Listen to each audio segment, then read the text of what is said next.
Hi, and welcome to selfhelpresource.com and the beginning of a series of videos on how to conquer low self-esteem. I want to start by sharing why I'm doing this. I was bullied from 3rd grade all the way through high school. They called my last name Stewart, they called me Sewer and Sewage. They also told me over and over and over again that I would never amount to anything, that nobody would ever love me. Eventually, I began to take those voices inside and I began to believe it. And then my own internal voice and dialogue, I heard those same messages over and over again. And I made a mess out of my life.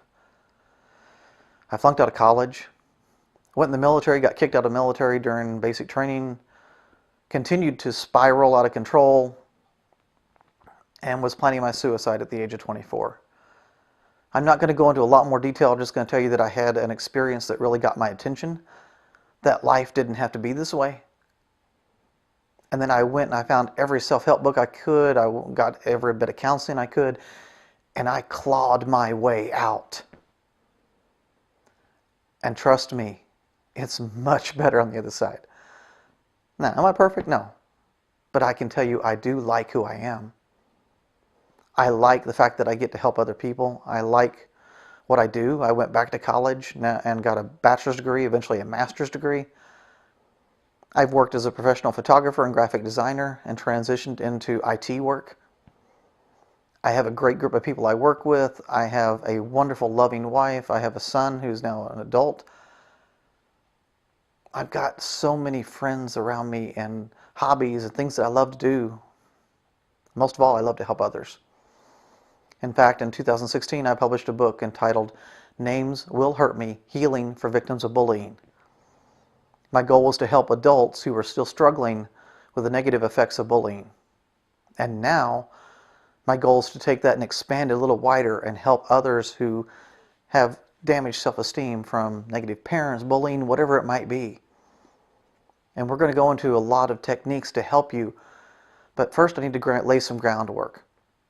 And I'm going to do 2 videos. This is the first of those 2 on the effects of low self-esteem and how it can damage your relationships, your professional life, so that you understand why this is so important. So let's start talking about depression. Pretty obvious one. If you don't feel good about yourself, it's going to be hard to feel good about other things, and it's going to affect your outlook. Social anxiety. Another one that's pretty obvious. If you don't feel good about yourself, if you don't feel like you're capable of making friends, you feel like you're socially awkward, you're not going to go out there into social places and put yourself out there because you don't trust that you can make friends. And it's really sad, but it's true. It happens a lot. Underachievement. Have you known someone, or maybe this is you, that has so much potential, but they never seem to live up to that potential?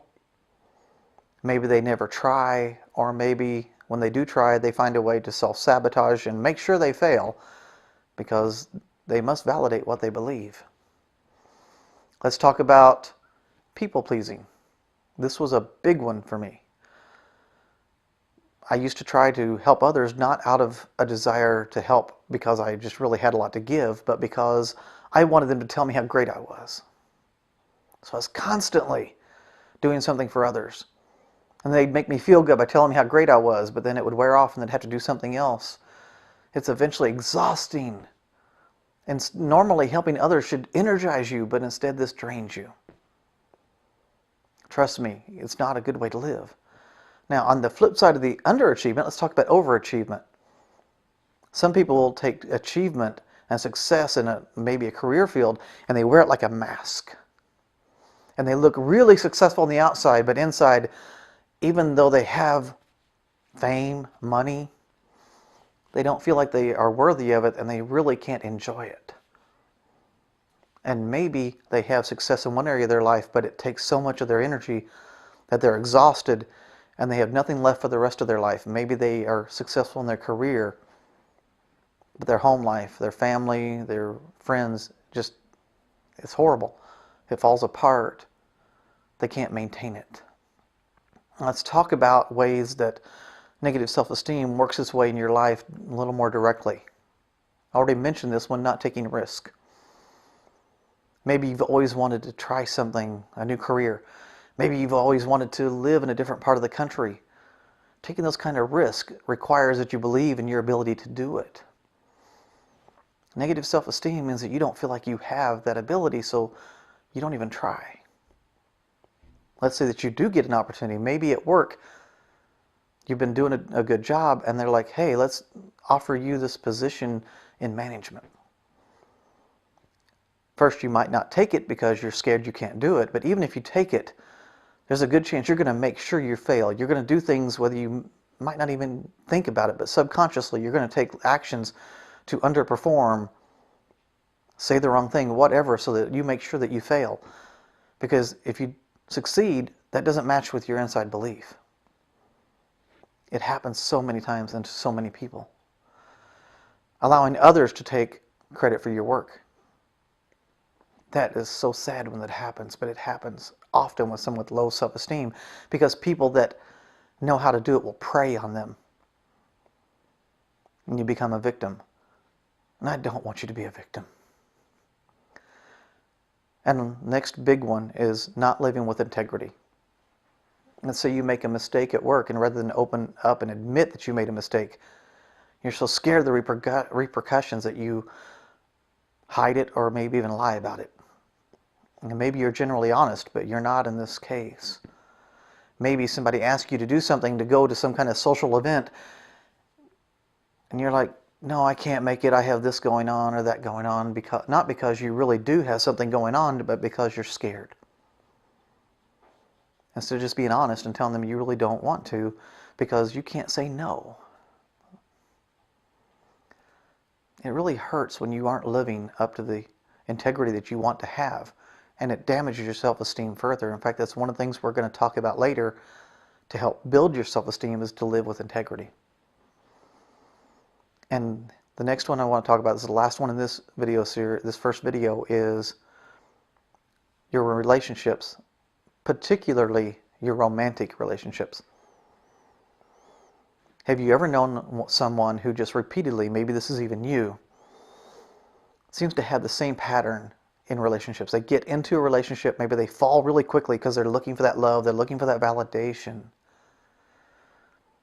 But the person starts treating them negatively, maybe even abusive, verbally or physically, and they stay in that relationship for far too long. And even if they do get out of that relationship, they make sure before long they find another person that this is going to be different. But they found somebody who had the same qualities, and sure enough, they end up in the same position where they're being abused, and they just put up with it. And they seem to do this over and over because something in their mind is looking for a person to validate how they feel about themselves. Since they don't feel worthy, they feel that they're not a good person, they're going to find somebody who makes them feel that way. I don't want that for you. I don't want that for anyone. And I've done some of these things in my own life. In fact, I've done many of these in my own life. And I can tell you it's so much better on the other side.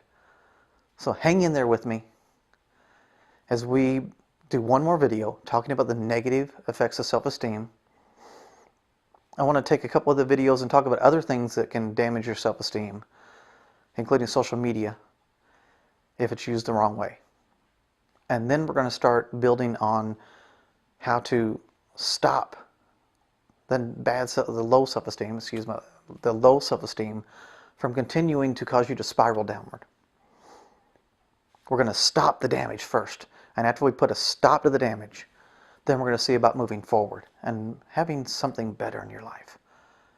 You can begin to like the person you are. You can have great relationships, a good job. I'm not saying you're going to be rich, but you can do much better than you are now if you have low self-esteem. You know what I'm talking about. You deserve so much better, and I want to help you achieve that. Thank you for watching.